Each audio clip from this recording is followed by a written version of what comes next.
Hello,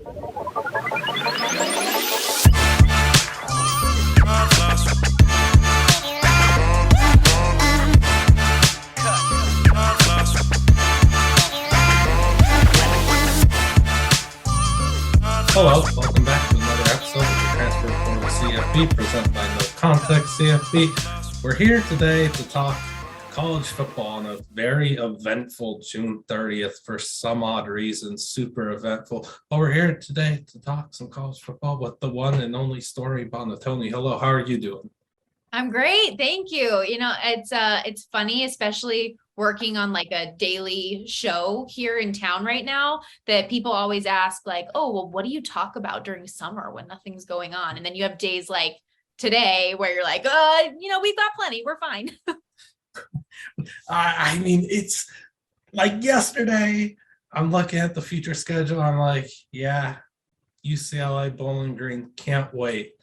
Today, UCLA and SC are going to the Big Ten, and I'm thinking, what's to do with the Wisconsin and Northwestern future non-conference games we have lined up? There's going to be so much chaos, and that's like part of what we love about the sport is the chaos that we see every dang day, whether in season or not. What the heck do you have to make of this? I think my biggest takeaway is money talks, right? Yeah. And speaking of like Big Ten, we can't call it, like, we have to change in general all conference names right now because the regional portion of this makes no sense, especially when you look at the Big Ten night right now, which is more like the Big 16. If you look like regionally on a map, it's from sea to shining sea, from Jersey to LA. So much for that alliance also, by the way. The picture of Kevin Warren talking to George Kalibov, I can't pronounce his name. Liavkov, yes. Liavkov, okay, thank you. Just like pointing and just, I don't know, I like that meme now. Yeah, it's gonna be making the rounds, that's for sure. But it's really unique. With USC and UCLA, you have to think they have been in some semblance of the Pac-12 forever. USC joined the Pacific Coast Conference a century ago. So this Big Ten TV deal reportedly closing in on $1 billion with a B. So that's each of these teams in the conference making $80 to $100 million plus annually. So there's going to be interest. Obviously, the Pac-12's media strategy under their former commissioner, Larry Scott, was problematic, which has created this revenue chasm that created this opportunity now for the Trojans and for the Bruins to move on. And I don't know about you, but what makes this even more crazy to me is, like you talked about, you just woke up this morning with all these crazy text messages, right? As we were talking off air, like, this was kept so under wraps. Pac-12 ADs today in shock. Oregon, another perennial power in the league, had no idea. And George Kliavkov, I heard him on an ESPN podcast with Heather Dinich a week ago saying how he was rooting for the Big Ten in their TV deal negotiations to set the tone for their upcoming deal. And now their biggest brands in the league are gone. It's insanity right now. That I didn't know about that with George rooting for the team. That's crazy. Yeah, because that's what would set the deal set the tone for the Pac-12's deal that's upcoming in a year or so. Like, it's crazy. I feel so bad for him that he stepped into this job. He's done such a good job so far, and to no fault of his own, it's just gonna fall from underneath him. Like, it's kind of, it might turn into the Pac-2 where the last two standing are Oregon State and Washington State. Oh gosh, I am really curious as to what happens next, right? Because anybody who follows college football, which you obviously do so well, absolutely am obsessed with No Context College Football, by the way. I know you guys have had me on it a couple times. I've done some noteworthy things apparently, so great.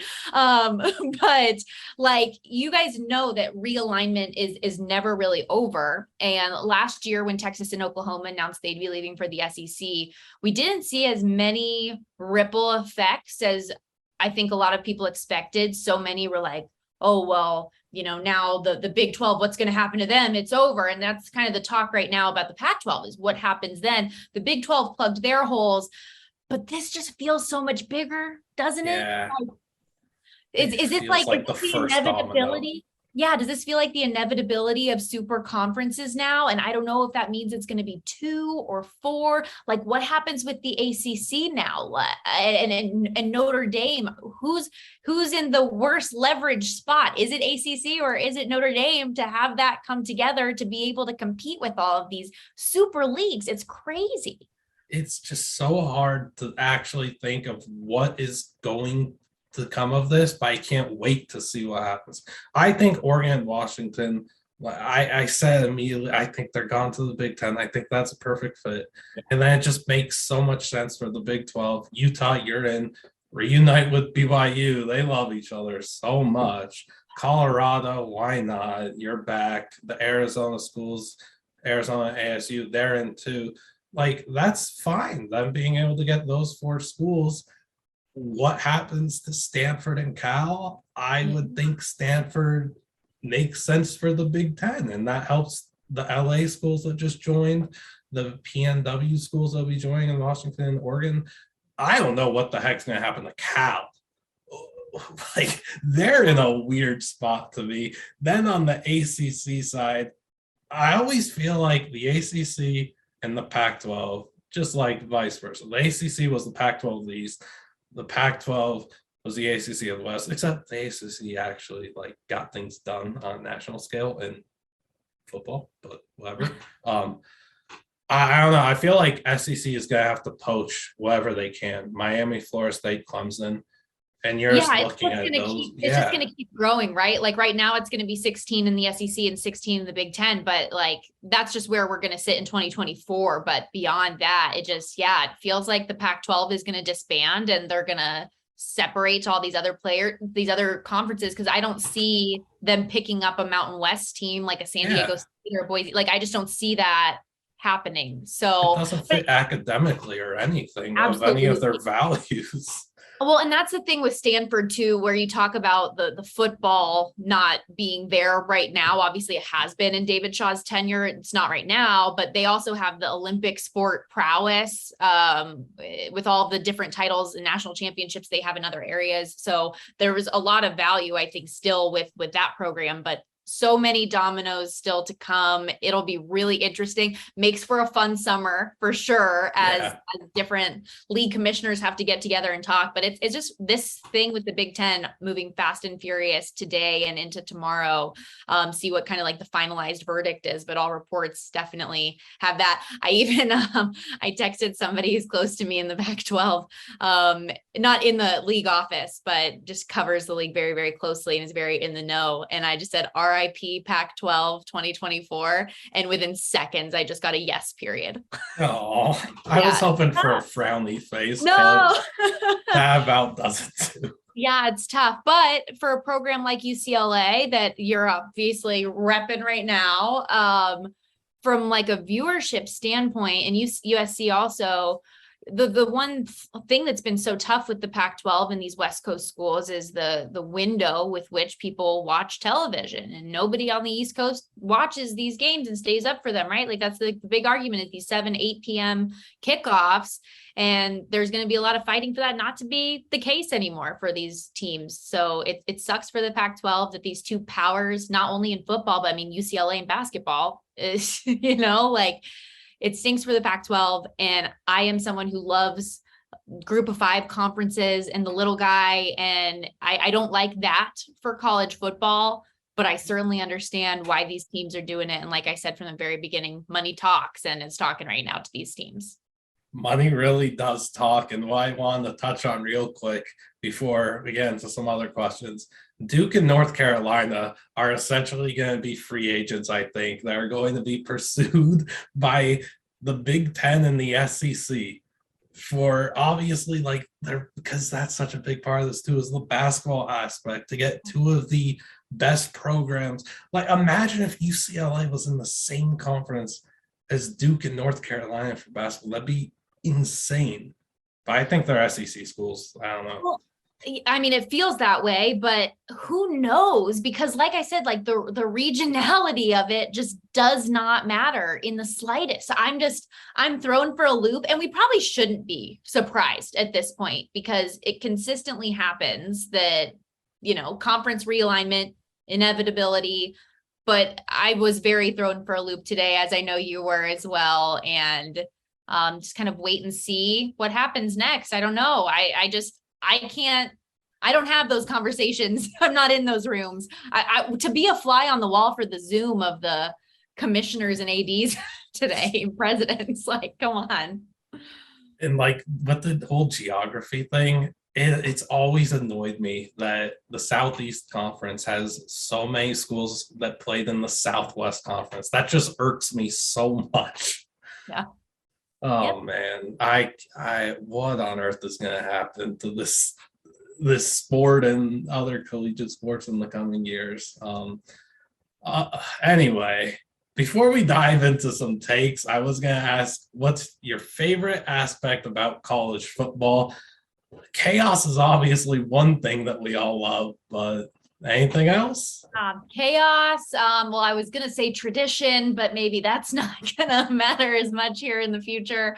I love the sport. I love the tailgating, the bitter in your bones rivalries, the underdog walk-on stories of guys who weren't given a second look coming out of high school, who worked their tails off and become stars and draft picks, all of that. But I think the thing that I love the most, and maybe we took it for granted a little bit before the pandemic really hit, but is just the fans and the things that come with that on a game day. Like, I am obsessed with game day. I am obsessed with Enter Sandman as Virginia Tech runs onto the field, the Penn State whiteout, the Oregon Ducks sing and shout between the third and fourth quarter, just the student sections going crazy. In so many cities around the country, college football isn't an event, it's the event. And I just can't, as a sideline reporter, I can't count the number of times I've been in a venue with my noise canceling earpieces and I can't hear a word of the broadcast or the guy right next to me on the sideline because the crowd is just getting on you and it can impact a game. And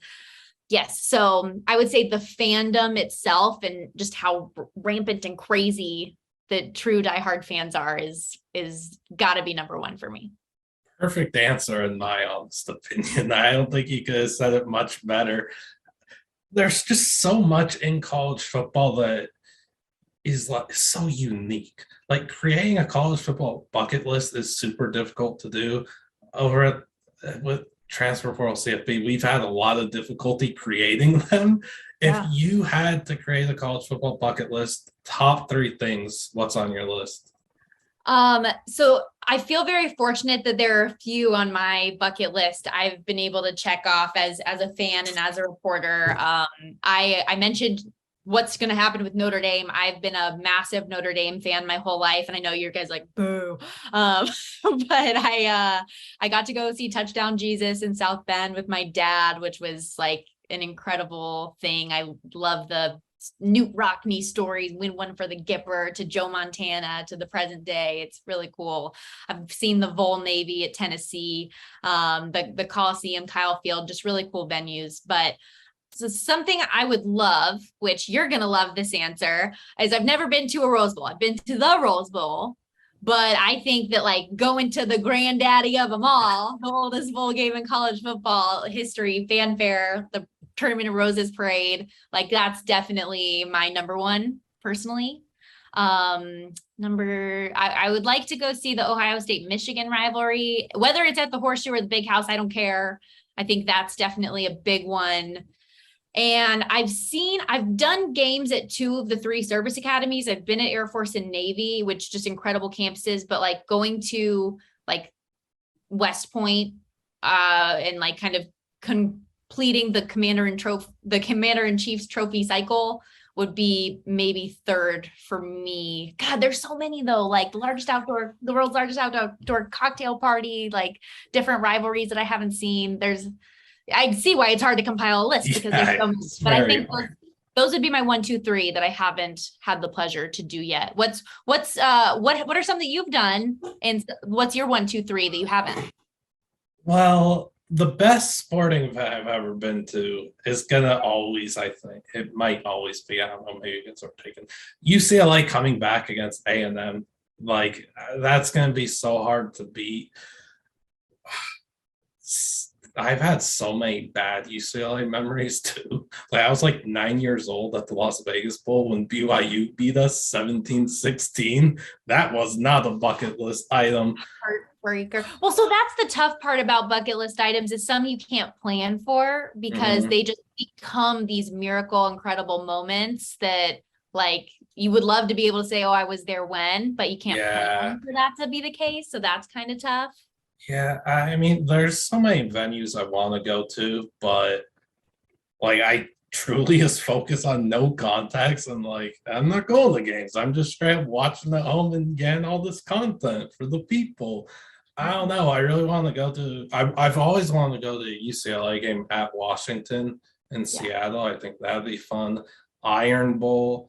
And like obviously actually see a Rose Bowl instead of a game at the Rose Bowl, which my dad and brother did, but I didn't go because I'm waiting till UCLA actually plays in it, and that might never happen. But my brother got to see his Ohio State guys. They're tweeting out there that they're going. So look, we play. I say, you know, we play like 6-7 Rose Bowls, whatever, every year. It's fine.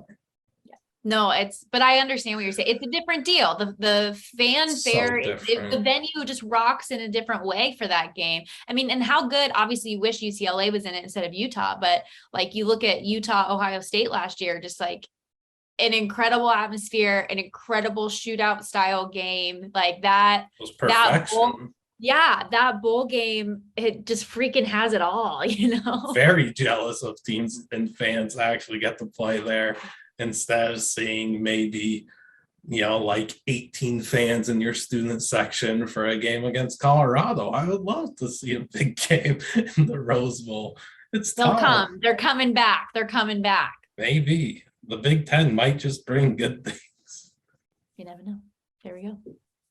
Now, a lot of attention is going to be on A&M Alabama this season, which nobody actually cares about that game today for the first time in a while. Nobody cares about this game on October 8th. But if you had to recommend one regular season game to a non-college football fan to watch this season, what's the game you're recommending to them? How are you going to get them into this sport? The drama of Texas A&M, Alabama, like that's going to be so good. And you know that they're just going to have those Saban comments on repeat, like it's going to be ad nauseum how many times we're going to hear that clip. One regular season game, like I mentioned, how I would really like one of my bucket list items for me personally would be Michigan, Ohio State. I think this year that could be a really cool one coming off a year where the Wolverines, Harbaugh finally got one. They ended the losing streak. I'm sure that not only from a Michigan standpoint is reinvigorating that you could get that win, that you could do it, but same thing for the Buckeyes. They're probably even more hungry and ticked off that they didn't. And now they're one of the favorites to come be back in the CFP to win a national title. They don't want to be losing to Michigan. They put so much value and stock into that game and that rivalry. The games tend to be great. The hatred's real. Or maybe if we're just trying to get a fan who doesn't really like football, watch like a Mississippi State game or an Ole Miss game. Just get like Mike Leach, Lane Kiffin, just get the personalities. Yeah. So I don't know. Those are a few. I know you asked for one, but those are a few. No, I love that you add Kiffin and Leach. Kiffin is dominating Twitter every single day. It's incredible. Yeah, and especially for a non-football fan, you like reality TV, that's going to be right up your alley.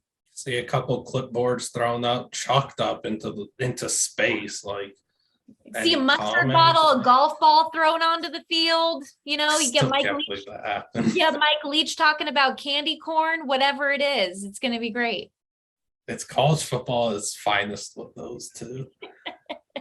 Now, you're really into sports betting as a whole. I know you do good work with VSiN. Did I say that wrong? Yeah. Yep. Okay.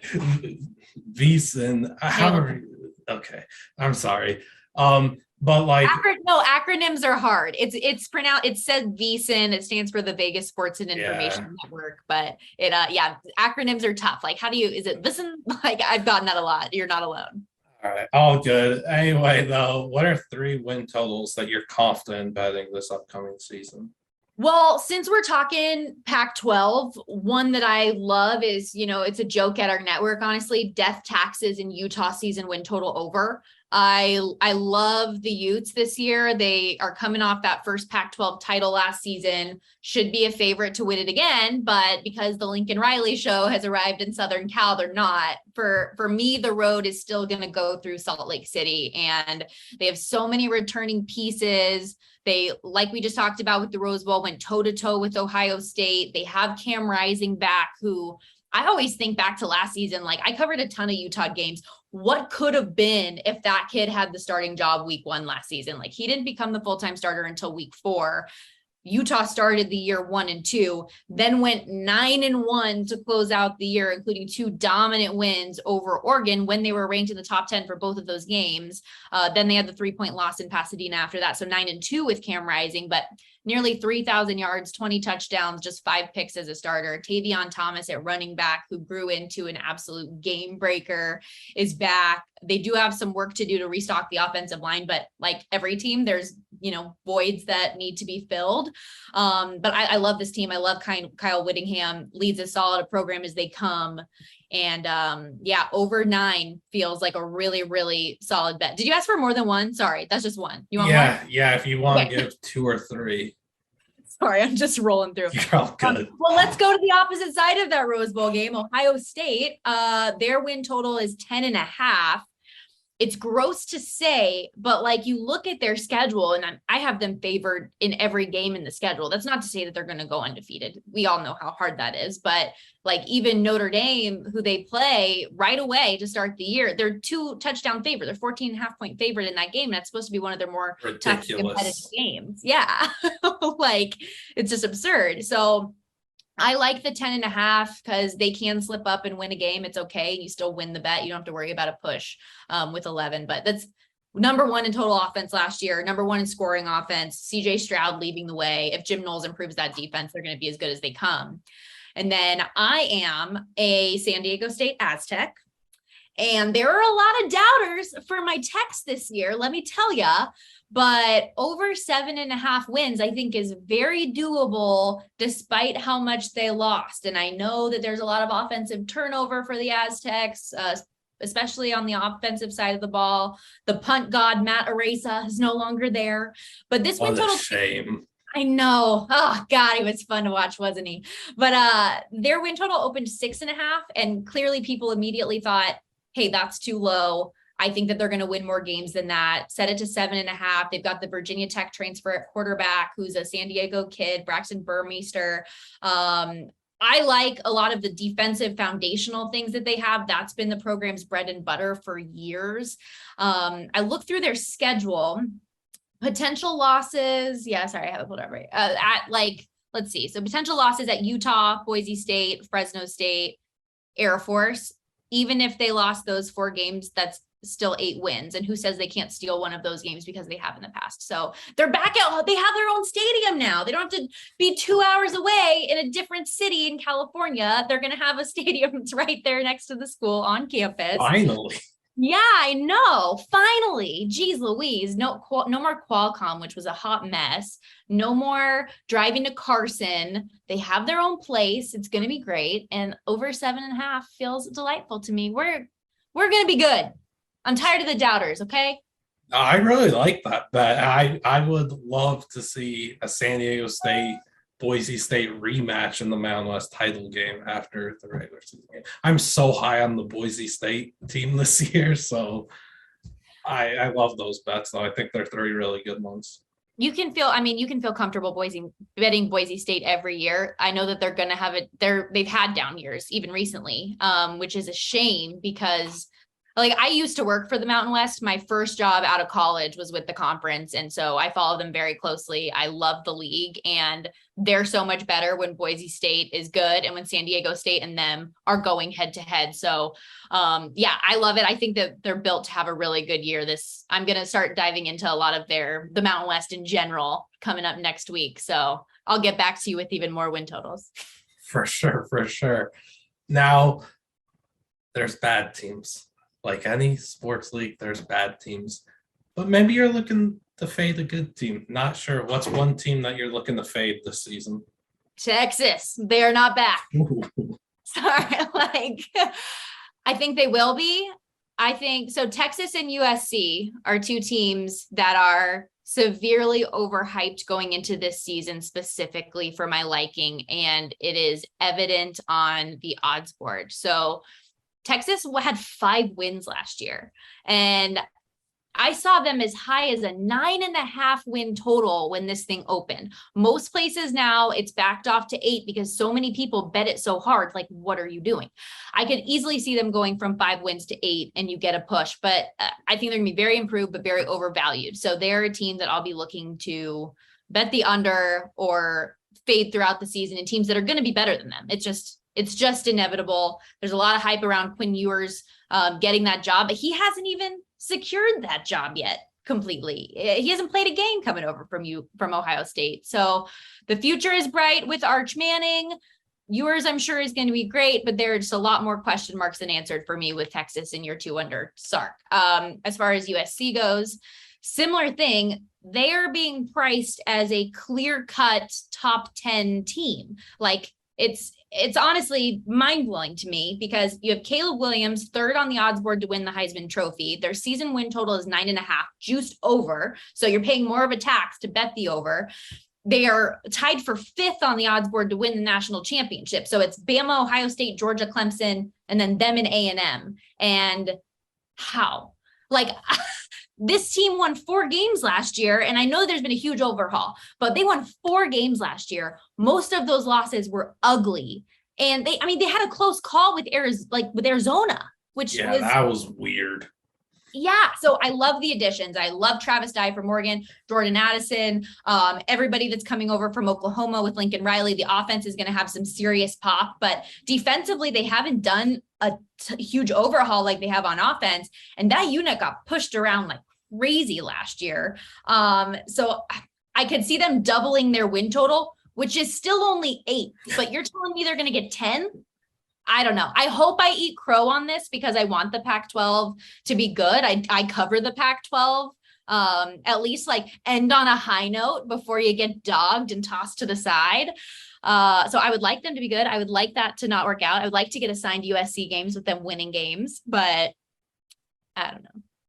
I'm okay if they lose, honestly. I figured as much. Your face was just kind of like, I could like them going under. That'll work. It'd be very good. The Texas one is super interesting too because the Big 12 is going to be so bizarre this year. Like it could really be a true cannibalization from top to bottom. And then just speaking straight to Texas, that defense reeks. They can't tackle anything. So as much as I love their offense and everyone loves their offense, like the defense has to show something. They have to show literal signs of life and start tackling people. But well, no, I think that's a big reason why both of those totals specifically and both of those teams that are very overrated, in my opinion, going into next year are like, if they're going to win a lot of games, it's every time it's going to be in an offensive shootout because defensively they can't stop anything. So that's the issue that you're looking at every week that you're going into those games. For sure. And you spoke to some Heisman odds there with Caleb Williams. If you're making a bet to win the Heisman, who is your pick? This one's really tough, especially like you remember last year. And obviously, like as somebody who deals with odds daily, I'm more in tune to it. But last year, you think about the people who were favored in preseason to win. And yes, Bryce Young and CJ Stroud were among them. They are again this year for a reason. But like of the top 10 players in last year's preseason odds, 3 of them lost their starting quarterback jobs.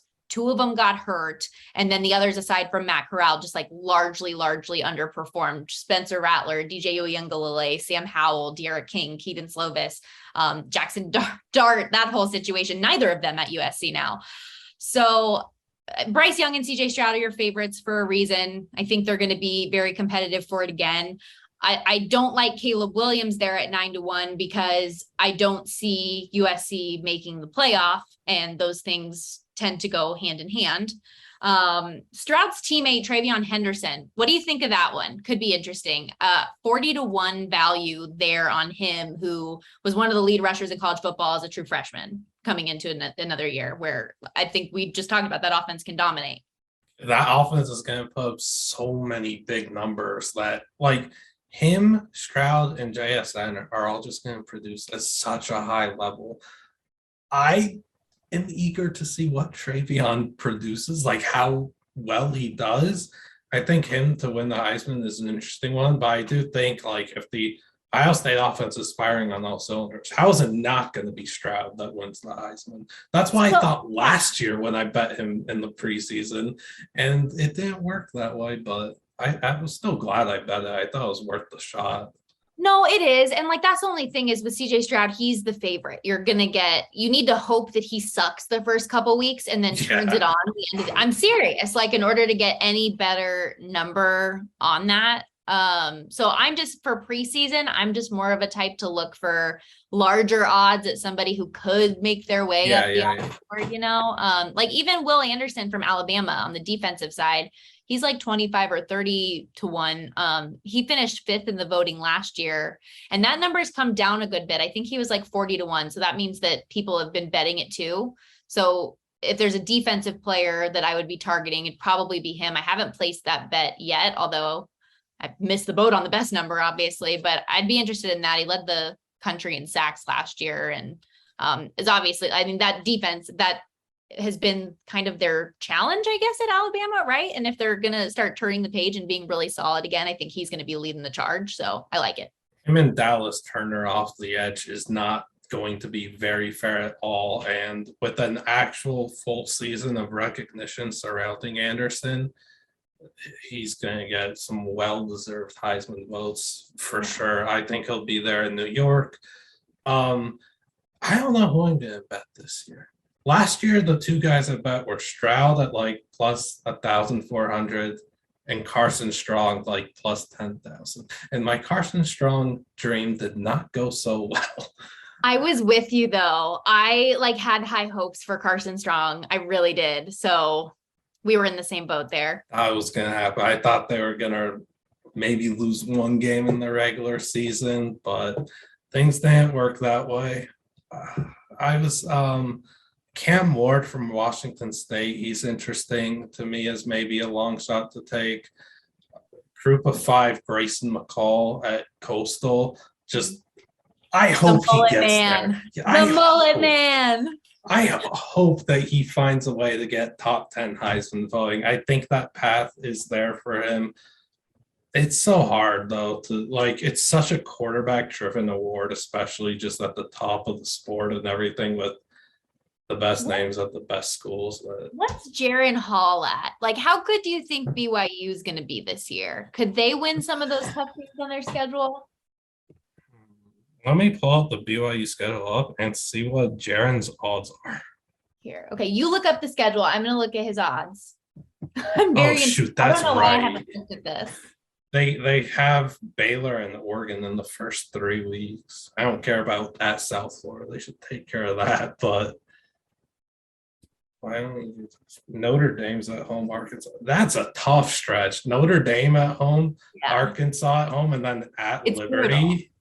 It's brutal. At Boise State. But if they like surprised some people and won a lot of games, I don't even see him on this list. I would assume he's in the plus 10,000 range or whatever. Like in 2016, was it? I was only 16, so I literally couldn't bet. I told my dad, look, Lamar Jackson, me and my brother, we both thought like Lamar, you can't even find odds on this guy so many places, and he's actually going to get the starting job. You have to go bet him. And then he didn't go and bet him, and then he won the award. And now I know I'm never going to be able to win a Heisman bet again. You just hold that. Do you bring that up as often as like every year that the Heisman Awards are happening? That's when you go.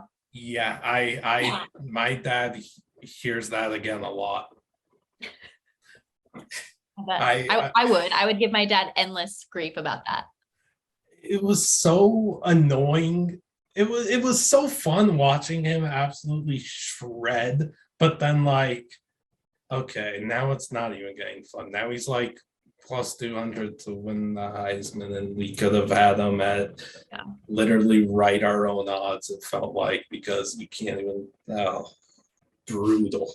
It's never gonna not be too soon for you. And I was gonna ask you, how did you, so I know you live in Vegas right now, right? So how did you become a UCLA fan? Were you born and raised out there? Or? So I was born in LA, and I'm not even sure how I became a UCLA fan, but there was some point in our lives when I was like younger. Cousin works at Ohio State, like a doctor, and he is sent like a doctor is a doctor, and he's sending my brother and I Ohio State gear to wear. Like, I'm not taking these illegal benefits. Like, I'm just straight up UCLA fan. So I don't know when it really happened being a UCLA fan. I just felt like maybe I was just straight up born as a UCLA fan. I had no clue. I was just always UCLA, always absolutely terrible at football. You know, basketball was fun. The mid 2010s of football were great though, and I don't know if we'll ever be able to recapture that Mora magic, unless he does at UConn. You're so down on the program. I think that the future is rising. I don't know. It's really hard to get optimistic. Like, not to like get super off track, but when UCLA made the Final Four in basketball, I was just nonstop like, this team is not good. They should not make the tournament. And then it was so embarrassing the first half in the first four games. Like, being in the first four for UCLA is embarrassing. Huge mid-major / group of five advocate. Give them this stage, please. They deserve it more. And then it just sort of like, how did we end up then beating BYU? And then how did we actually beat Alabama? Michigan, I felt like we'd be. I don't know why I was so confident in that, but I'm just so down on them. I don't know. Snap out of it. It's up and up, especially basketball. Like, you can't be down on UCLA basketball. Yeah. That's just how it goes as a UCLA fan, I think, though. I feel like we're all very collectively pessimistic and know that we're set up for, in football, probably 5 wins this year, unfortunately. Well, then take the under 8.5. It's 8.5. It's 8.5 or 8. There's no way we win 9. Well, you guys, so you won 8 last year, but there were some games that y'all won that I didn't think you were going to. And the issue is this year in non-conference is South Alabama, Bowling Green, and Alabama State. So we literally have 3 free spaces. Well, and Dorian Thompson-Robinson, all his injury issues and everything last year were tough. And I know he's as tough a guy as they come. He battled through everything to the best of his ability, but there's only so much you can do when you're that beat down. I love DTR. Like, I literally hope that we do super good this year, strictly for him. Like, he deserves it so much. But I just feel it's weird for me. Again, not to get off track, but I get more confident that we're gonna win big games than like less meaningful games. Like, I was so confident. Like they rise to the occasion, but they also like play to the level of their competition when they play down, kind of a thing. Yeah, like going years back when it was UCLA Arizona college game day in Tucson, was so confident that we were going to win that game, and then we absolutely thrashed them. And like, yeah, we're here. We're actually going to the playoff. No. And then just now, all the negativity is probably because of how we failed in those years, maybe. I don't know. How we It's funny, failed to like, reach the top. I feel like hearing you talk about UCLA, as you can see, I'm a 49er fan back here. That's like so much how I feel about San Francisco when I watch them, is that like, okay, you can beat the Packers in the playoffs, but you can't come out here and beat just like a terrible Seattle team. Like, what are we doing here? I don't, We beat the Packers in the playoffs whenever they please. Yeah, I know, it's insane. And then next year, I'm so pessimistic because I don't know what to expect in the slightest with Trey Lance. And in the limited action we have seen him play, he hasn't really done very much to impress. I'm hyped for Trey. I hope I'm so. very I've hyped. met him before. He's a great guy. I want him to be as good as possible. I don't know if he's like ready for that yet. He hardly even got to play in college, and it was at North Dakota State. So Powerhouse. Oh my gosh. What do you think is going to happen? North Dakota State, Arizona. What's that, week 3? Yeah, that is week 3. I feel so bad for Arizona. I think. Like, I really like Arizona. I like the pieces they have. I like Me bringing too. in JDL. I love Jacob Cowing. Had so much fun watching him at UTEP. Jed Fish. I was devastated when he was out from UCLA. I love Fish. I think he's going to build something good there, possibly in the Big 12 soon. I feel so bad for them with their non-conference schedule. That is not right. Mississippi State, San Diego State, and NDSU is not fair for a team that is trying to build positivity. There were so many missed opportunities for them last year too. The only win I know they ended up getting was Cal, but like going in, I did a few of their games last year. Going into the games, I had so much optimism. I was like, they could really get one here. They could really get one here. And I kept saying that to myself. And I firmly believe in what Jed Fish is trying to build there. He's reestablishing a culture that's been lost for a while now at the program. And the players seem to really buy into him. Like, it's one thing when you hear like the coach himself talking in press conferences and saying all the right things and schmoozing, but when the players themselves reinforce that they really believe in the direction that they're going, I think that says way more to me. And you can tell when somebody's being genuine or when they're like giving you just a run of the mill answer. And that's something I've definitely noticed from Arizona, is that like, they really care. They want to get better. They're working to, and they have potential to, but that schedule, you're right. It's just sucks that you don't have any of those gimmies. No, and we did this probably like 2 months ago. It was a podcast that we pretty much dedicated to non-conference games down the road. And I just went off on how we need to stop scheduling them so far in advance. Yeah, like, you don't need a game that's scheduled in 10 years. Like, no, like, you don't need that. Alabama should not have a game. I forget when it is. I forget all the dates. Virginia Tech in like early 2030s, Nick Saban's not going to be coaching then. Very likely. Maybe he will. Maybe he's probably going to coach through the century mark. Like, yeah, maybe. But I don't know. Like, poor Arizona set these games up so many years ago.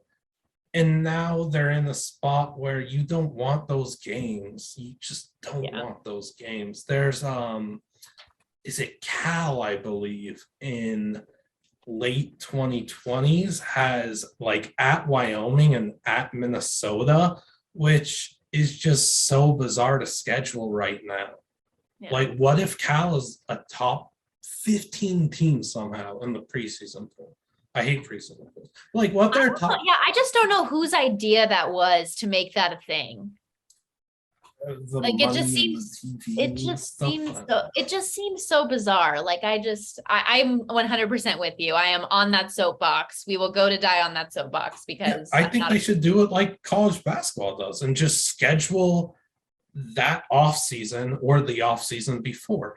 And then you could start incorporating some like challenges that you want to do, like mini rip the Pac-12 and ACC, but maybe like there's a Pac-12 ACC coast to coast challenge, and you have like Cal is playing North Carolina and Duke is playing Stanford, and there's like stuff like that. I'm sure like a big fear though of teams in like that instance is like other schools not wanting to schedule them because they don't. Yeah. I think that would be an issue.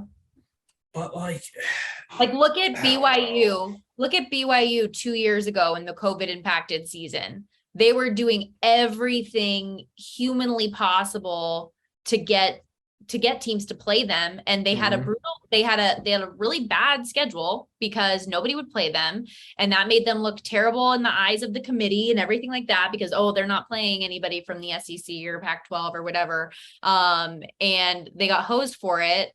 And nobody wanted to play Zach Wilson. Nobody wanted to play, So I think that would be an issue, just regularly not having those games scheduled. But I still think 10 years is extreme. Like giving you 3 years, maybe. Like with the BYU thing, like look what happened. And then they end up getting dogged by Coastal. Yeah, but an impromptu they shouldn't have though. Scheduled God. like that. Who was it? Dax Milne who dropped the winning touchdown at the 1 yard line. Oh my gosh! R.I.P. BYU season. So that game ended up being one of the best games all season, and it was scheduled on the fly, which plays into like stuff scheduling games 30 years down the line. That's true. But that story, now that that's top of mind, and I know we're talking so much more than we anticipated. Sorry. Okay. But when BYU, since they scheduled it on such short notice, they sent the equipment truck before they even had pen to paper that game was going to happen. They were like, the only way we're going to get our stuff all the way out there to Coastal is if you guys leave now. So they were halfway through the country driving in the big truck before they ever even got confirmation the game was going to happen. It was crazy. That game was just so much fun. Awesome. And I don't know, I just hate like looking at future schedules and knowing that Rutgers and I can't think of someone. Rutgers and Kansas State. Wait, that's the exact one I had a few months ago. That's weird. Rutgers and Kansas State have like I think they legit have battles set for early 2030. Who cares about that matchup? It's so annoying to me. Rutgers and Kansas State care, okay? Do they though? I feel like Kansas State fans would rather have a Big Ten power like UCLA. I hate playing Kansas State. I can't handle you right now. Big Ten power, UCLA. I hate playing Kansas State. Oh, the statement, Pac-12 statement just released. Really? Yeah, it just says, while we are extremely surprised and disappointed by the news coming out with UCLA and USC today, we have a long and storied history in athletics. So basically, as I skim through here, that they will continue to develop new and innovative programs that directly benefit their member institutions, and they look forward to partnering with current and potential members to pioneer the future of college athletics together. So they do not want to disband, they want to rebuild. And then Oregon and Washington leave. And then Arizona State, Utah, and Colorado leave. Oh, I know we've said it numerous times already over the past, hour, but poor George Kliavkoff. Yeah, I really do feel bad for him. Like trying to figure out. I love the Pac-12. This is really bumming me out. Same. And that's one of my first reactions was, no more Pac-12 after dark for us? I know. That's my marquee game of the week. That's like what I do 8 weekends a year is Pac-12 after dark. So that's like what helped fuel my college football fandom in the early 2010s, mid 2010s was these nuts Pac-12 after dark games. I'll never forget losing to Washington State after an improbable Josh Rosen 40-yard touchdown run where everyone's like, you gotta get down. He scores with the man left, and then Gabe Marks scores a touchdown. That's with 2 seconds left. Pac-12 after dark. There's nothing like it. And I don't know what's going to happen. We still have 2 more years before RIP of that hashtag potentially. Maybe, unless UCLA and SC and are just like, 2023, we get to play big boy, Big Ten football. We'll see how all this plays out, but definitely interesting. And I think it's interesting too that the Pac-12 would come out with an immediate statement saying that they look forward to rebuilding with new member institutions. So we'll see what transpires there. Definitely be following it closely. Stay tuned. That is super interesting. Like, who would they be pursuing? I don't know. That's what we talked about. Like who fits the mold? I don't know. So I wanted to see Montana and Montana State get the call up, but I mean, the Pac-12, I don't think they want to dip into Montana just yet. Not just yet. I love Montana State. I do. I did one of the games I worked last year was the FCS National Championship with North Dakota State and Montana State. And I was so devastated for the Montana State program that Tommy Touchdown, who basically like had them rise from the ashes in order to go on that playoff run, got hurt the first series of the game. And it was just over after that. So it was tough, but yeah, big fan of it. I don't think that the Pac-12 is going to dip into Montana just yet, but do love the program for sure. The Mountain West can dip into Montana, please. That rivalry should be FBS level, in my opinion. But we've kind of really veered off the track. Yeah. I apologize and stuff. Sorry. But, no, it's all good. We'll get to dinner. Well, let's finish off with predict the 4 playoff participants. I'll give you a warning. I've made a big mistake with this last year, and I chose Washington. So you probably shouldn't choose Washington to be in your playoff. Probably not good. I wasn't. There was a lot of preseason hype around the Huskies though last year. So it was unfortunate how things. Some of us thought they might play offense, which was not a smart thing to. Well, think. And then like the whole Jimmy Lake stuff ended up not going well. But okay, I'm not going to veer too far from the norm. I don't think we're going to see significant shakeup. But like, I mean, obviously Cincinnati last year was great, but it didn't end well for them. So I think we see the Georgia, Alabama, Ohio State up there in the playoff sphere. But my dark horse is the Utah Utes. What do you think? Ooh. With the over on their win. With the over, exactly.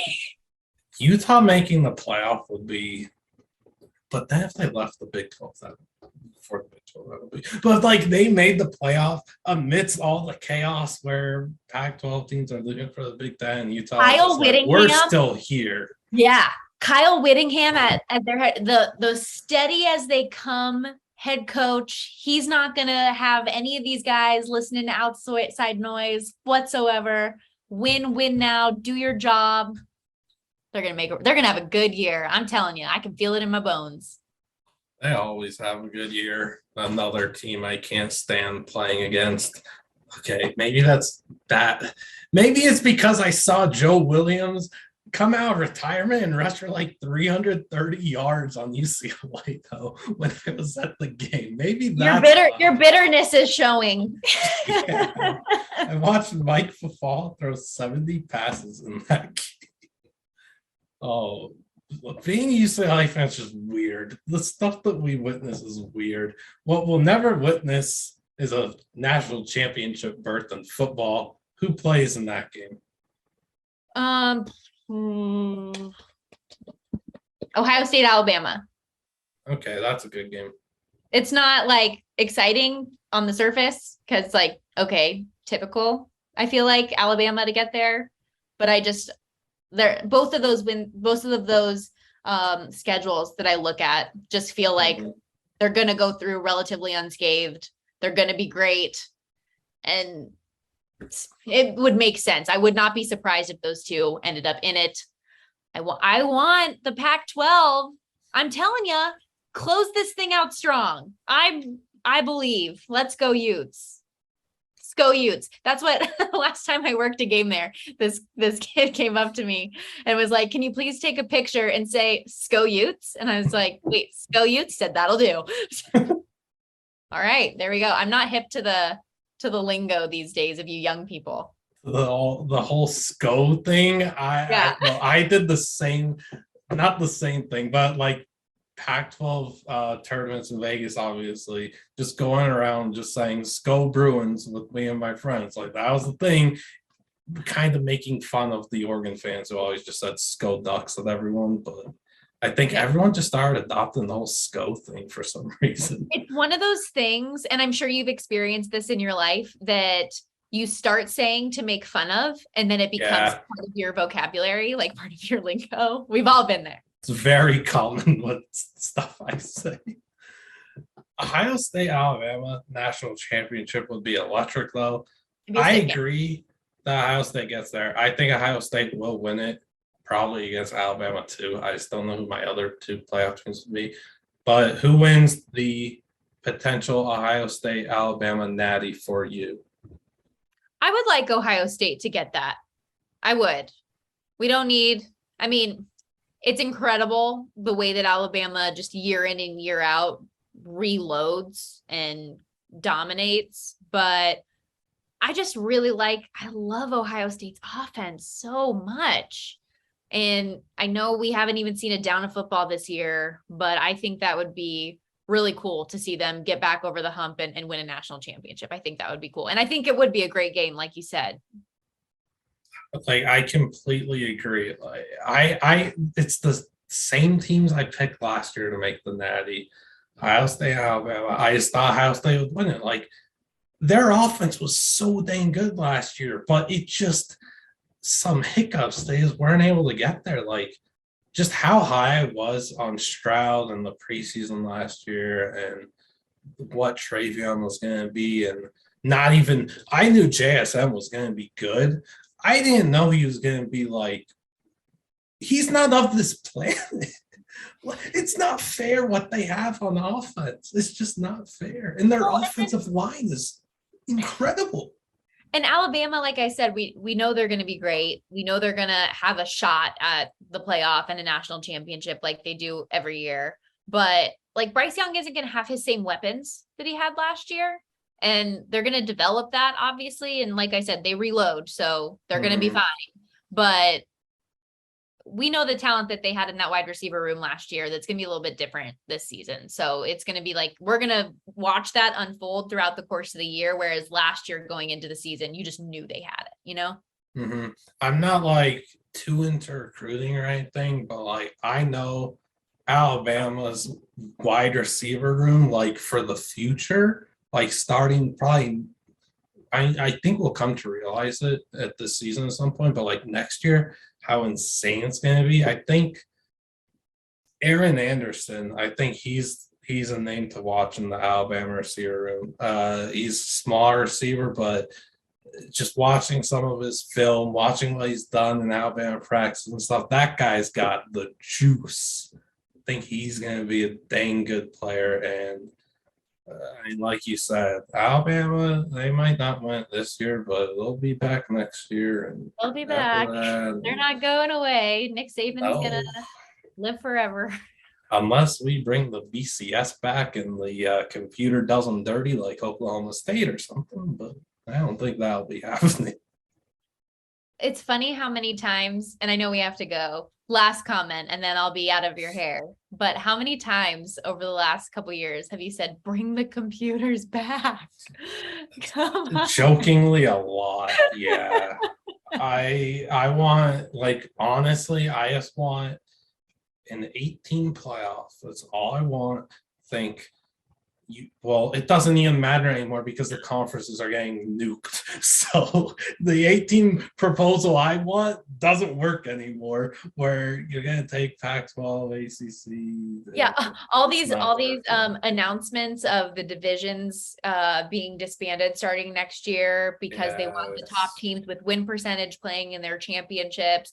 Little did they know that actually these leagues are just going to be gutted. So the divisions aren't really going to matter anyways. What I need is a group of 5 playoff. I'll take that. 8 teams, 16 teams. I don't care. The mid-major feel of tournament play, I think, I'd love it. There's zero chance that happens, but it's fun to think about. But like, we love Cinderellas. Look at even the College World Series and how Notre Dame upset Tennessee, and then Stanford didn't go all the way. And just like I think that The that's last team in the field won it all. I know, yeah. Ole Miss. Honestly, the final was two teams that like who thought that they were going to be there. It was really cool. I love that. I love the parody of college sports aside from football. Yeah. And it but- stinks because, like, as much as I want there to be like parody like that in these tournaments and stuff, it's just not going to happen. It doesn't like fit in this sport. And bowl season is sensational. There's not too many bowls either. Whoever says that is wrong. But yeah, I don't know. It's really hard to try and find some parody in college football. Nick Saban's kind of tripping over what he said, but all right, though. Really appreciate you for your time answering some of the hardest hitting questions in college football. Very hard. Talking about the LA schools ditching the Pac-12 and what's to come from that mess. We're sorry, George. You deserve so much better, sir. He did. And he lives here in Vegas just like us right now still. So true. That is true. Maybe we'll run into him at Chick-fil-A or something. Who knows? Possibly. I hope, though, that he's not seeing Chick-fil-A and continues to work and start recruiting his Pac-12 teams back to the Pac-12 instead of getting out the door. But thank you so much, Stormy, for coming on and doing this. Really appreciate you. If you have any closing words that you'd like to say to the viewers. Just thank you for having me. I appreciate it. This was a blast, and I hope that the listeners enjoy that we were like the dog from Up saying squirrel and going topic to topic all over the place. But I had a blast. It was really nice to meet you, and yeah, let's definitely connect in the future. And I will continue to stalk No Context College Football on Twitter. Thank you so much. Again, for those finally listening to the end of this on YouTube, please make sure to like and subscribe. And thank you so much for watching. Thank you again to Stormy for doing this. See you on the next one.